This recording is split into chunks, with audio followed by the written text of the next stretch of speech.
हाय विज्ञान ज्ञान संज्ञान के सभी प्रबुद्ध दर्शकों को मेरा यानी अशोक श्रीवास्तव का सादर नमस्कार। आ गई रविवार की सुबह पर हम हाजिर हैं एक नए विषय के साथ। आज का विषय बहुत सिंपल है और आपकी रोजाना की ज़िंदगी से जुड़ा हुआ है। विषय है आपके जो यातायात के साधन है उससे रिलेटेड है। और क्योंकि ये विषय बहुत लंबा चौड़ा है तो इसको हम छोटे छोटे पार्ट में कई बार में कन्वर्ट करेंगे या कवर करेंगे, जिससे आसानी होगी। छोटे छोटे पार्ट मिला करके आपको एक पूरी जानकारी देने की कोशिश करूँगा।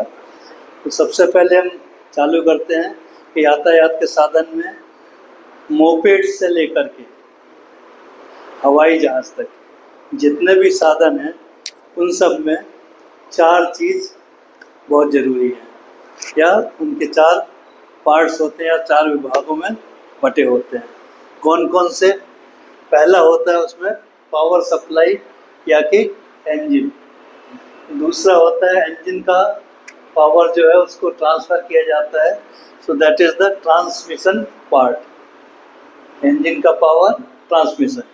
उसके बाद आता है कंट्रोल, मीन्स उसको किस तरह से चलाने का है, that is control. And last part is accessories, जो कि सुविधा कंफर्ट या उस टाइप की ज़रूरतों के लिए जो उसमें ऐड किए जाते हैं।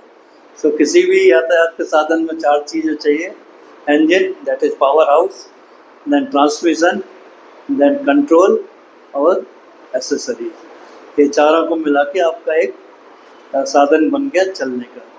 अब to be on the lighter side, bicycle वो भी यातायात का साधन है।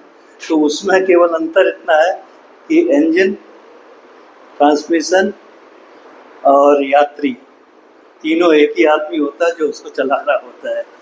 बाकी सब में अलग अलग इंस्ट्रूमेंट होते हैं, जगह होती है, इससे चलता है। सो कमिंग टू नाउ, ये इन सब चीज़ों में सबसे इम्पॉर्टेंट जो है that is the engine. Engine यानी कि जो पावर हाउस है, जो उसको गाड़ी को या कार को ड्राइव करता है, पावर सप्लाई करता है। ये जितने इंजन हैं ये होते हैं बेसिकली दो टाइप्स। एक होता है इंटरनल कंबस्शन इंजन यानी अंतर दहन इंजन, और दूसरे होते हैं एक्सटर्नल कंबस्शन इंजन। आज हम केवल इंटरनल कंबस्शन इंजन, अंतर दहन इंजन के बारे में बात करेंगे और उससे रिलेटेड जो छोटी छोटी बातें हैं वो आपको बताने की कोशिश करेंगे। तो आईसी इंजन जो है, इंटरनल कंबस्शन इंजन, इसमें क्या होता है, बेसिकली दो टाइप के इंजन होते हैं। एक होता है पहला जो कहलाता है दैट इज 2 स्ट्रोक इंजन, दूसरा होता है 4 स्ट्रोक इंजन। तो दो टाइप के आईसी इंजन हो गए, 2 stroke engine and 4 stroke engine. किसी भी पावर इंजन के लिए उसमें 4 प्रोसेसेस इन्वॉल्व होती हैं। 4 प्रोसेस कौन सी होती हैं? Compression, heat input, expansion and exhaust. ये 4 चीज़ें इकट्ठा कंबाइंड होकर के आपका इंजन का एक साइकिल बनता है। ये 4 चीज़ों में से जब 2 चीज़ें एक साथ कंबाइंड हो जाती हैं तो उसको 2 स्ट्रोक इंजन होता है। अभी क्या होता है कि आपका जो इसमें एक होता है सिलेंडर, दूसरा होता है पिस्टन। ये पिस्टन सिलेंडर में ऊपर नीचे जाता है। जब ऊपर जाता है तो कंप्रेशन होता है, नीचे की तरफ पिस्टन आता है तो एक्सपांसन होता है। तो ये दो तो एसेंशियल चीज़ें हो गई। तो एक राउंड या एक सर्किल होने पर हमारे को 2 प्रोसेस एक साथ अगर हो जाते हैं तो that is 2 stroke engine. Means ऊपर और नीचे जाने पे अगर उनका साइकिल कंप्लीट हो गया तो 2 स्ट्रोक इंजन हो गया। लेकिन अगर उसको 2 साइकिल लगते हैं, 2 राउंड मूव होने पर, दैट मीन्स 4 स्ट्रोक। एक राउंड में 2 स्ट्रोक हो गए, एक बार ऊपर एक बार नीचे, इसको एक स्ट्रोक बोलते हैं। ऊपर गया एक स्ट्रोक, नीचे आया एक स्ट्रोक। 4 स्ट्रोक में 2 राउंड होते हैं तो मीन्स आपका 4 बार वो फंक्शन करता है। 4 स्ट्रोक्स होते हैं, 2 बार ऊपर 2 बार नीचे। आज हम कंसंट्रेट करेंगे केवल 2 स्ट्रोक इंजन पे फोर स्ट्रोक के ऊपर हम फिर कभी अगले प्रोग्राम में बात करेंगे। मोपेड और थ्री व्हीलर और स्कूटर या कुछ बाइक ये बनाई जाती है टू स्ट्रोक इंजन से, जिसमें एडवांटेज क्या होता है टू स्ट्रोक इंजन का, एक बहुत कॉम्पैक्ट होता है और इसमें नंबर ऑफ पार्ट्स जो हैं बहुत कम होते हैं, क्योंकि ये इकोनॉमिकली बनाया जाता है। वो मोपेड वगैरह उसकी कीमत कम होती तो हम उसमें फोर स्ट्रोक इंजन नहीं लगाते हैं, टू स्ट्रोक लगाते हैं जो आपको सस्ता पड़ता है। तो टू स्ट्रोक इंजन में बेसिकली नंबर ऑफ पार्ट्स बहुत कम होते हैं, बट इसका जो एफिशिएंसी है ये काफ़ी ज़्यादा होती है। क्यों ज़्यादा होती है? क्योंकि आपके दो स्ट्रोक हैं, मीन्स एक सर्किल होने पर आपका एक पावर स्ट्रोक आता है, मास्टर स्ट्रोक होता है जिसमें पावर जनरेट होता है। जो फोर स्ट्रोक इंजन होते हैं उसमें दो रिवॉल्यूशन होने के बाद एक पावर स्ट्रोक होता है, इसलिए उसका एफिशिएंसी इससे कम होता है। बट फ्यूल इकोनॉमी वगैरह पर बाद में आएंगे। टू स्ट्रोक इंजन में एक राउंड, एक पावर स्ट्रोक, एक एक्सपांसन, एक कंप्रेशन, एग्जॉस्ट एंड इनलेट, ये मिला करके एक सर्किल बन जाता है। तो टू स्ट्रोक इंजन में आपको जैसा बताया compression, heat input, expand, exhaust, तो ये कॉम्पैक्ट इंजन होने के कारण इसमें नंबर ऑफ पार्ट्स कम है, सस्ता होता है और बहुत जल्दी आपका पिकअप वगैरह मिल जाते हैं। तो अभी ये हो गया two stroke engine. Two stroke engine लगते हैं मोपेड, स्कूटर, टू व्हीलर जितने भी हैं। कुछ टू व्हीलर में फोर स्ट्रोक भी लगाते हैं बाइक वगैरह में, बट उसके बारे में बात करेंगे। और इसका पावर आता कहाँ से? पेट्रोल से। पेट्रोल और एयर, उसका जो मिक्सचर है वो इस एरिया में इनलेट के थ्रू आता है। यहाँ पर आपका स्पार्क प्लग होता है, तो जैसे ही पिस्टन ऊपर जाता है तो उसके अंदर जितना भी एयर प्लस पेट्रोल है वो कंप्रेस हो जाता है। कंप्रेस जैसे ही होता है वहाँ से एक स्पार्क आता है स्पार्क प्लग से। स्पार्क होने से जो पेट्रोल है वो जलने लगता है, that is called combustion. Petrol का कंबसन हुआ तो उसमें प्रेशर जनरेट हुआ, बिकॉज वॉल्यूम कम है, प्रेशर ज़्यादा डेवलप हो गया, तो वो प्रेशर के कारण पिस्टन नीचे आने लगता है। तो जब वो प्रेशर के कारण नीचे आता है तो उसे हम बोलते हैं स्ट्रोक, पावर स्ट्रोक। और जब ऊपर की तरफ जाता है और जब कंप्रेस किया जाता है तो उसको कंप्रेशन बोलते हैं। तो पेट्रोल एयर का मिक्सचर, इससे आपका हीट इनपुट आता है, हीट जनरेट हुआ पेट्रोल के जलने से, कंबसन होने से, और उसके कारण पावर जनरेट हुआ। ये पावर को हम ट्रांसफ़र करते हैं व्हील्स में, अल्टीमेटली व्हील चलने का। So that is the transmission part.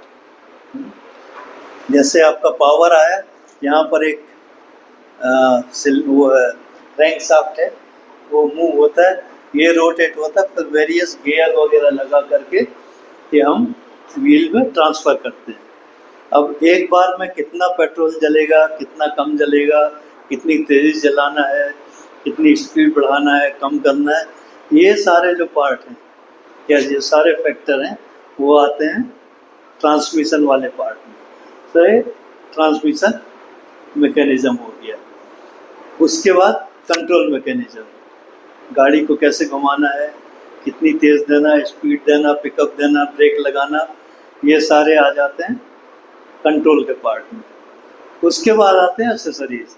Accessories में लाइट आ गया, पैडल आ गया, ब्यूटिफिकेशन हो गया, मिरर लगा दिया, कुछ और पीछे बैठने को लगा दिया arrangement, they are all accessories. So हर एक ट्रांसपोर्ट के साधन में ये चार चीज़ें हो गई, इंजन हो गया, ट्रांसमिशन हो गया, एक्सेसरीज हो गया और कंट्रोल मैकेनिज्म। ये मिला करके आपका एक गाड़ी बन गई जो सस्ते से सस्ता, महंगे से महंगा, डिपेंड ऑन हमें कैसा चाहिए, किस चीज़ में ज़्यादा इम्पॉर्टेंट है, किस में कम है, वो बनाते हैं। तो बेसिकली 2 स्ट्रोक इंजन 2 व्हीलर के लिए है, 4 स्ट्रोक इंजन 4 व्हीलर में है। आपको जान के थोड़ा आश्चर्य होगा कि कुछ 4 व्हीलर में भी 2 स्ट्रोक इंजन लगाए गए हैं। अभी वो डिटेल में बताऊंगा नहीं तो वो सब गड़बड़ हो जाएगा। तो कास्ट कम करने के लिए 4 व्हीलर का कई जगह पर 2 स्ट्रोक इंजन भी उसमें लगाए जाते हैं, जिससे वो सस्ता बन जाता है। तो जो भी सस्ता से सस्ता 4 व्हीलर होगा उसमें 2 स्ट्रोक इंजन लगाया जाएगा। उसका माइलेज ज़्यादा मिलेगा, एफिशिएंसी ज़्यादा है, कम पावर में ज़्यादा दूर तक चलेगा। तो कुछ 4 व्हीलर में और कुछ 2 व्हीलर हैं जिसमें 4 स्ट्रोक इंजन भी लगाया जा सकता है और उससे उसका पावर बहुत बढ़ जाता है। तो ये जो पावर का मेजर है कि कोई भी इंजन कितना पावरफुल है, वो डिफाइन होता है सीसी से। आपने सुना होगा मोपेड जो है वो 12 सीसी से लेकर के आगे मोटरसाइकिल कितना तक भी आ सकती है। तो ये सीसी इस क्यूबिक सेंटीमीटर ये होता है, ये जो इतना एरिया है इसका, सिलेंडर का जितना एरिया पिस्टन डिस्प्लेस करता है उसको सीसी बोलते हैं, या क्यूबिक सेंटीमीटर में उसको मेजर किया जाता है। तो आपके जो भी बाइक वगैरह हैं वो सीसी में बताया जाता है। जब कार होती है वो लीटर में कन्वर्ट हो जाता है। ये हम चैप्टर आगे किसी समय पूरा डिटेल में कवर करेंगे कैपेसिटी मेजरमेंट का। अभी खाली इतना बता देते हैं कि जो पिस्टन जितना ऊपर जाता है और जितना एयर का वॉल्यूम डिस्प्लेस करता है वो उसका कैपेसिटी होता है, और उसको जितना वॉल्यूम गया उसको सीसी में हम रिप्रेजेंट करते हैं। ज़रूरी नहीं कि किसी गाड़ी में एक ही इंजन हो, एक से ज़्यादा इंजन भी यूज़ होते हैं। जितने ज़्यादा इंजन होंगे उतना ज़्यादा उसका सीसी बढ़ता जाएगा। सो पर इंजन इतना सीसी है, 2 इंजन हो गया तो डबल हो गया, 4 इंजन हो गया तो 4 टाइम हो गया, 6 इंजन हो गया तो 6 टाइम हो गया। तो ऐसे जैसे जैसे पावर बढ़ाना है तो पर इंजन उसका सीसी बढ़ा देते हैं, नंबर ऑफ सिलेंडर बढ़ा दिए, उसका टोटल कैपेसिटी बढ़ जाता है। जैसे कार में ले लिए तो 4 सिलेंडर 6 सिलेंडर कार आते हैं, और स्कूटर वगैरह में सिंगल सिलेंडर होता है। तो इस तरह से सीसी एंड कैपेसिटी उसकी जनरेट होती है। जितना ज़्यादा सीसी होगा उतना ज़्यादा पिकअप फास्ट होगा, उतना ज़्यादा लोड वो ले जा सकेगी। तो ये जनरल बाइक का 2 स्ट्रोक इंजन के बारे में हमने आपको बताया कि इसको पावर कैसे डेवलप होता है और कैसे जनरेट होता है। और डिटेल में साइंटिफिकली किसी और समय कवर होंगे कि जो थर्मल साइकिल्स है कौन सा इसमें एप्लीकेबल होता है, कौन सा नहीं होता, किसी और पार्ट में। एज ए बिगनिंग या स्टार्ट करने के लिए इतनी इन्फॉर्मेशन काफ़ी है। आशा है आपको पसंद आई होगी। पसंद आया आप इसको लाइक कीजिए, शेयर कीजिए, हमें सब्सक्राइब कीजिए, हमारा हौसला बढ़ाइए। आप अगर अपना कोई प्रोग्राम इसमें डालना चाहें तो हम इससे कांटेक्ट कीजिए, मुझे भेजिए, हम आपको इस चैनल में उसको आगे बढ़ाएंगे। नमस्कार, धन्यवाद, शुक्रिया।